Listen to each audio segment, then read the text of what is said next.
This is National Educational Television, a program distributed by the Educational Television and Radio Center.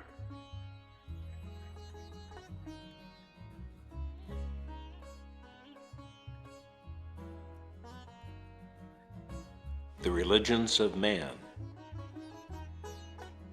with Dr. Huston Smith.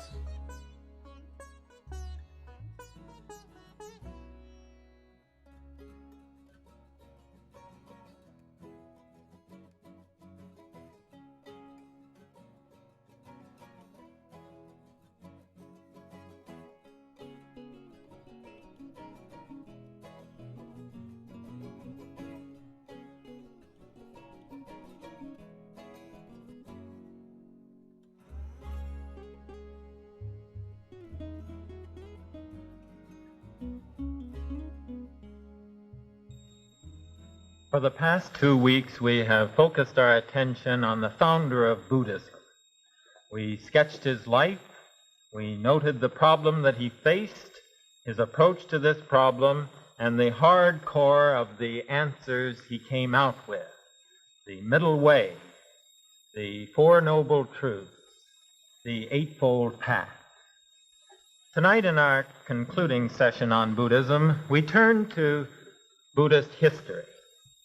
We aren't fundamentally interested in history as such in this course, facts, dates, figures, but there are some things in Buddhist history which do interest us for the insight they provide into man and his religious outreach, what it is that works in the realm of the spirit and what does not work.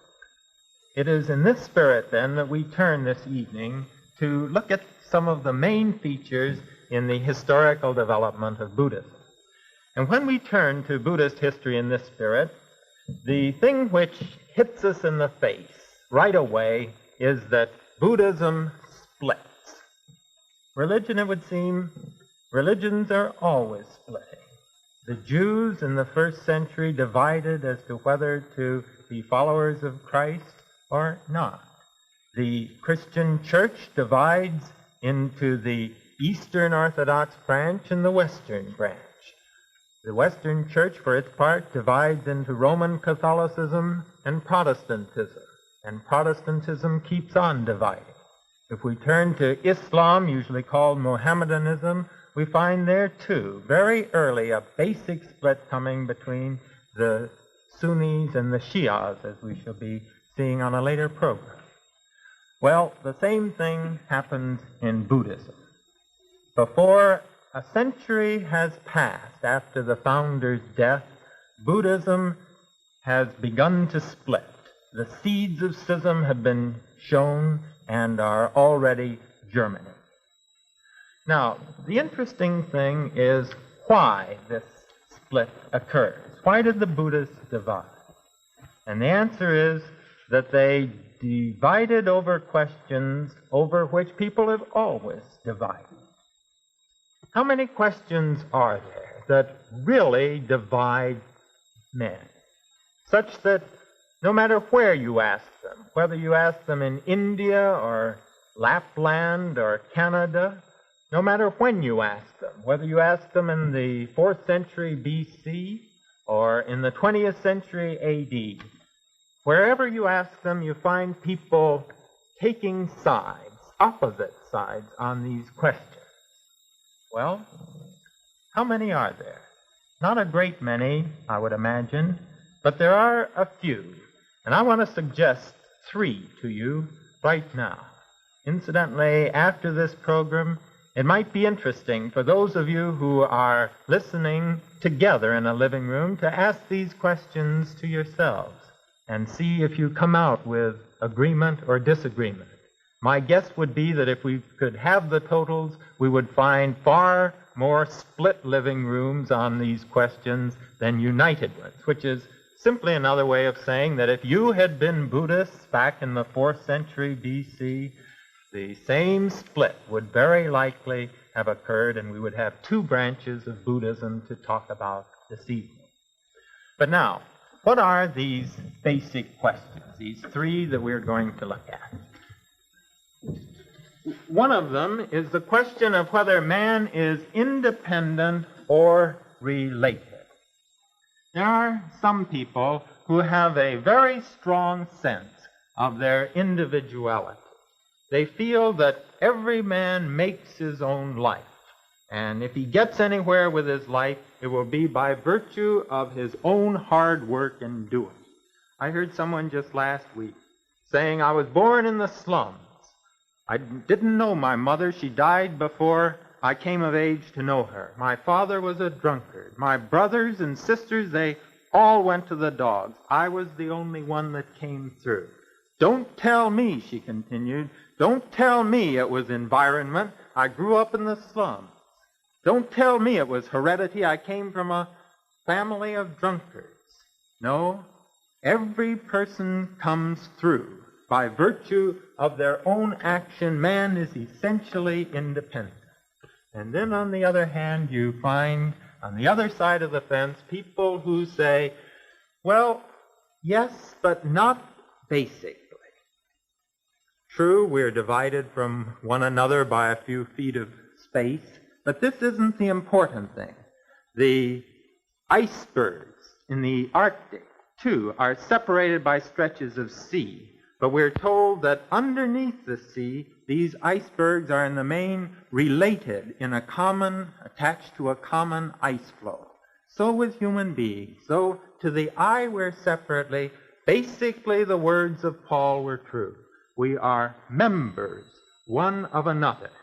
To such an extent that if I were to do damage to you, actually it would be as though I were doing damage to a member of my own body. Of course, the classic expression of this view, one of the most beautiful, is John Donne's sonnet, "No man is an island unto himself," and ending, of course, with those beautiful words, when the funeral bell is tolling, "Send not to ask for whom the bell tolls, it tolls for thee."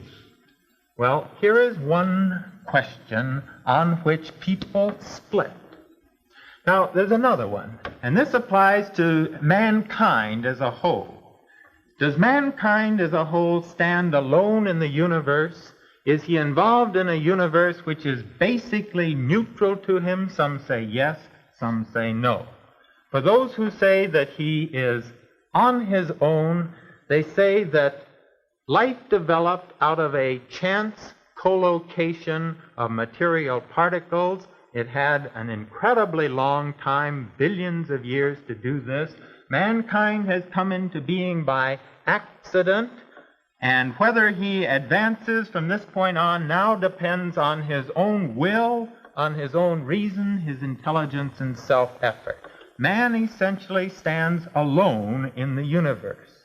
Others say, no, we didn't come into being by accident. There are forces of support which have brought us into being and will help us in our advance in the future if only we make ourselves open to these inflooding ties of encouragement. Man has an unpayable indebtedness to the universe. The religious concept for this view is that progress is not by self-effort alone, it is also by grace. Now, let me just show you how people divide on this. A few years back, Julian Huxley came out with a book. Here's the title, Man Stands Alone. Basically, this view. And the book hadn't been out hardly any time at all when another book appeared. And what was the title of that? Well, you could predict it before it appeared. This thesis was answered by the alternative thesis. Man does not stand alone. Another one of the basic questions that people disagree about. Now, third, finally, we can ask the question, what is the best part of man? And always, whatever group you're in, you'll find some that hold out for the head and some that hold out for the heart. There was a question that used to be posed, would you rather be respected or loved? We'd hope we wouldn't have to have the choice, but suppose you had to take one or the other. Which would you take? Basically, it's the same division in outlook. Well, some people, the highest faculty in man is wisdom. For others, the highest faculty is love or compassion, the highest outreach of feeling. Now, here we have, in the answer, the opposing answer to these three questions, the heart of the difference between the two branches of Buddhism.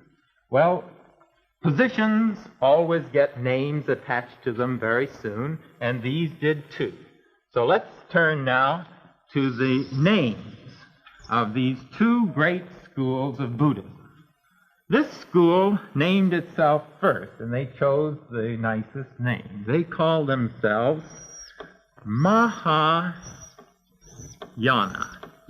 M-A-H-A. Let me stop right there, because these words tend to look strange, but actually they're not as strange as they seem. Maha, where have you heard that? Gandhi, what was he called? Mahatma. And what did that mean? The great soul. This is a word for great or large.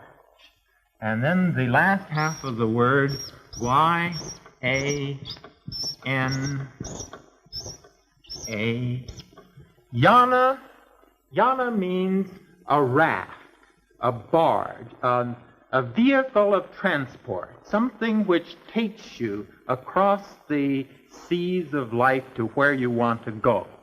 And so Mahayana means the great vehicle, or we might say the great raft.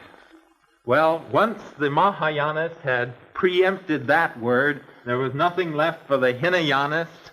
They were called as a nickname to start with Hinayana. H-I-N-A,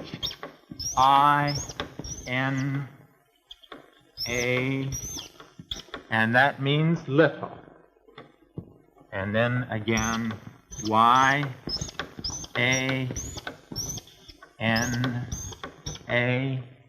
Hinayana, the little raft, and Mahayana, the great raft. Now, let me just add two more points of difference between them, and we'll have the two schools clearly outlined before us.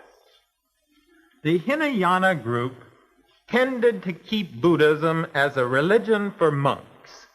They stressed the difficulty of the way. After all, if you're thrown on your own reason and your own effort, the problems of life are difficult, and if you're completely on your own, it amounts to pretty much a full-time job. And that's the way they saw it. A religion for monks who were giving their full time to it. So let's put full time on this side. The Mahayanists made more concession to the layman, the man who was involved with a family, with a business, who was interested in religion but couldn't give his full time to it. They said, that's all right. Religion is for you too. And they welcomed the layman and translated religion over into terms which the layman could follow while pursuing his other duty. So here we put part-time. And then finally, one last difference. What is the ideal type? The highest type which deserves our imitation. And the Hinayana said the highest type is the Arhat, A-R-H-A-T.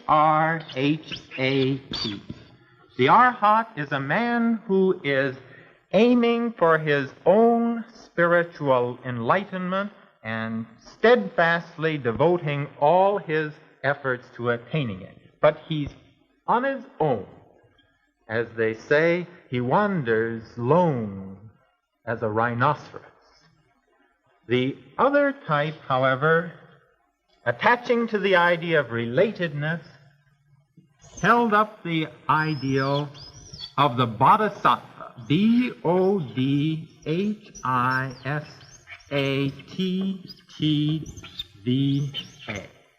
The Bodhisattva is the person who comes right to the point of enlightenment, but voluntarily then turns his back on enlightenment to come back and spend his days, his years, the ages even, in helping other people, refusing to enter into enlightenment until he can take all others with him. The ideal of the Bodhisattva is brought out in the story of the four wayfarers going across the desert. They come to a strange enclosure with high walls, and they hear sounds of great joy within. They wonder what's behind the walls. There happens to be a ladder going up. One of the four climbs up. The moment he looks over, he gives a shriek of joy and jumps over, leaving the other three just as much in the dark as ever as to what's inside. So they send up a second, the same thing happens. The third, the same thing happens. But when the fourth climbs the ladder and sees the joys within the compound, rather than jumping over himself, he comes back down the line, a ladder, and goes back across the desert to his fellow men to tell them of this destination which they can all come to. This is the ideal of the Bodhisattva. And it becomes really the dominant factor in the imagination, the religious imagination of the Mahayana Buddhists. The Bodhisattva is depicted in many forms, many ways. Here is a Chinese representation, Kuan Yin, very, very beautiful, seated in the posture of royal ease, with the hand outstretched in benediction, the face, the whole body serene and composed, with a slight hint of a smile on the lips. Here then is the great divide between the two branches of Buddhism, Hinayana, the little raft, Mahayana, the big raft. What happens? And the answer is that Mahayana wins. Mahayana, not completely, there's still lots of Hinayanists around, but proportionately, Mahayana makes by far the greatest gains. Why? Well, partly, I suppose, because of the appeal of compassion, the appeal of grace. But there is also another factor, a historical factor, and that is that very early in the game, Mahayana received the support of a king. It converted a king, and that always helps. It helps particularly if it converts the king who is the greatest king the country has ever known, as in this case turned out to be so. The man's name was Asoka. We don't study of him in the West, but we ought to. He is one of the most impressive figures in the history of royalty. In ancient India, Asoka stands out like some Himalayan peak, clear against the sky. He was one of the greatest humanitarians of all time. No monarch has done more for his people than Asoka did for his, in order to bring to them the karuna, the compassion, which the great raft, the Mahayana, taught. We don't have time this evening to go into the projects, the social service projects which he accomplished. He interests us particularly because it was due to him that Buddhism moves beyond India. Asoka took Buddhism as an Indian sect, and he turned it into a world religion. He was not only one of the greatest missionaries of all time, he was the first man in history who thought of the idea of world missions. All men, he said, are my children. Well, with this emphasis, the missionary aspect of Buddhism gets underway.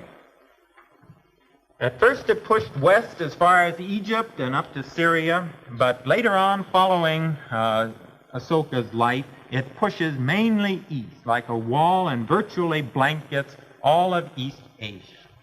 In the end, the Hinayana takes over the southern part, and if we were to draw our outlines, we would include Burma, Siam, Indochina, and then down to Malaya and Sumatra and Java and over into Ceylon as the territory of Hinayana Buddhism, Mahayana for its part, Nepal, Tibet, China, Japan, Korea, Manchuria, Mongolia. This becomes the basic area of Mahayana. India, strange to tell, in India, Buddhism dies out, or more accurately, it becomes absorbed back into the Hinduism from which it emerged. Now, as Buddhism went east, the Mahayana movement, which covers by far the greatest territory, it split into a number of sects. Some of these emphasized learning, meticulous study of the texts. Some of these emphasized faith. Some of them emphasized intuition. We won't have time to go into these, but I do want to spend the rest of our moments this evening on one phase of Buddhism, Zen Buddhism. We note this partly because it's one of the great living religions of Japan today, and this is the only time in our series we'll have a chance to mention Japan explicitly. But for another reason, Zen is felt by most to be the purest form of Buddhism in the East today. And some would say the purest form of spirituality, but that turns out to be a personal opinion. In any event, it has exercised, particularly in recent years, a peculiar fascination for the West. It is light, urbane, sophisticated, strange. We'll be trying to enter into some of these factors a little bit in the moments that are left. But first, what does Zen Buddhism try to achieve? It belongs to the intuitive sects of Buddhism, and that means that it scorns reason. Religion for it is a matter of experience, of basic intuitive experience.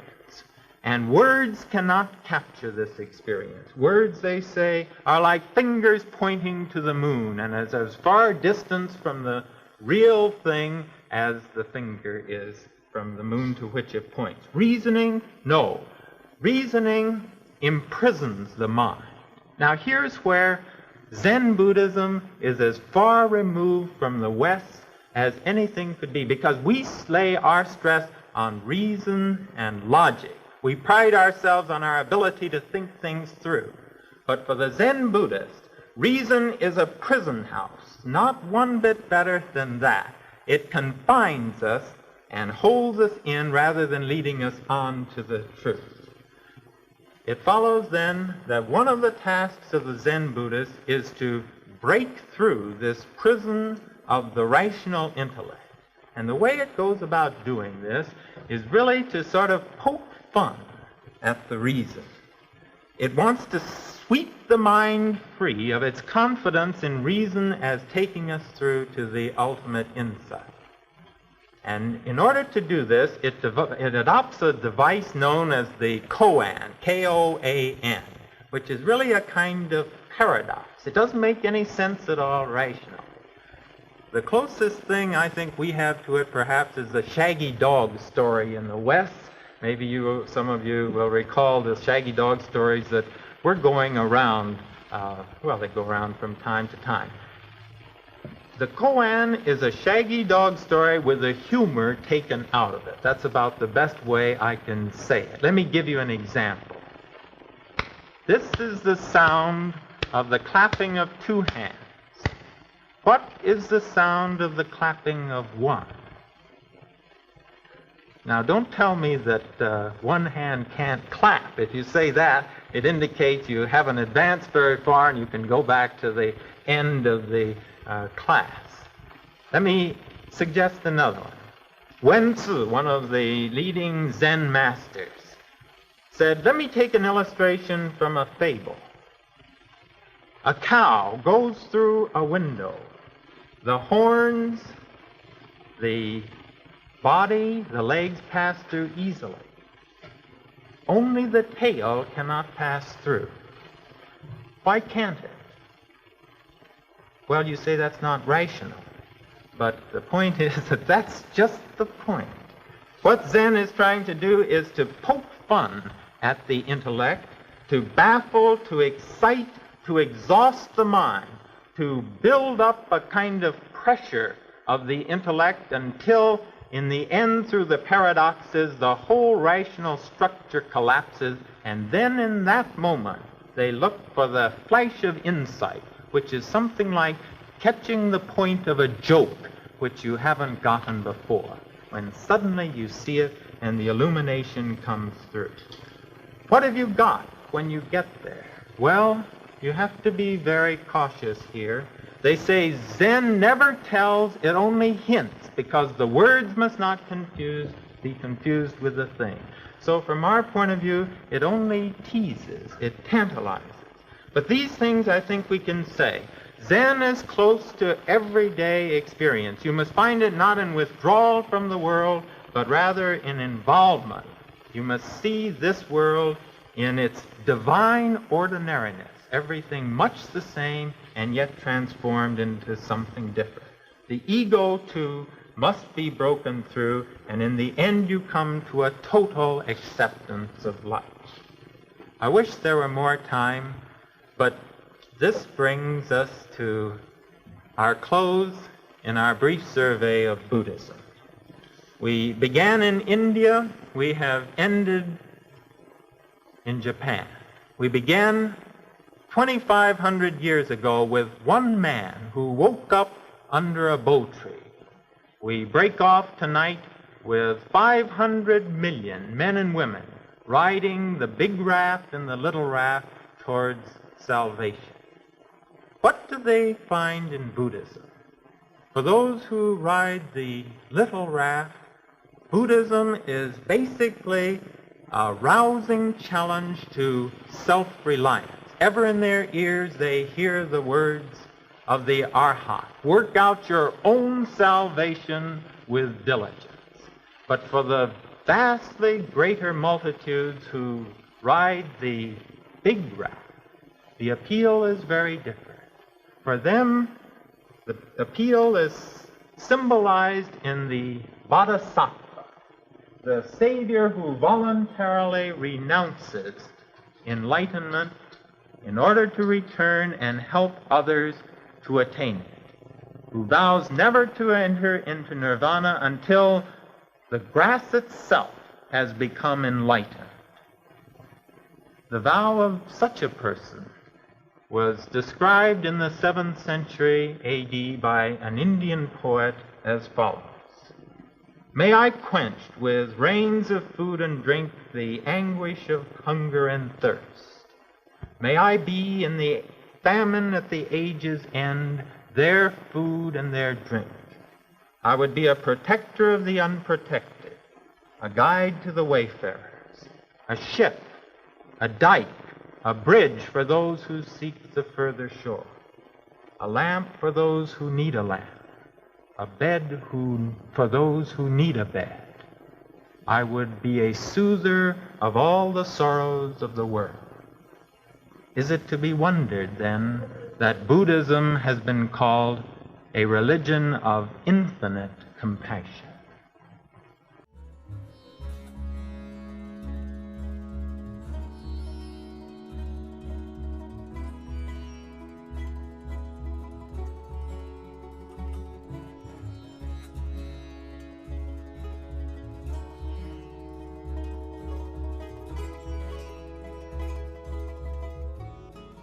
Religions of Man is produced by Washington University and KETC Channel 9, the St. Louis Educational Television Station and Production Center. The preceding program was distributed by the Educational Television and Radio Center. This is National Educational Television.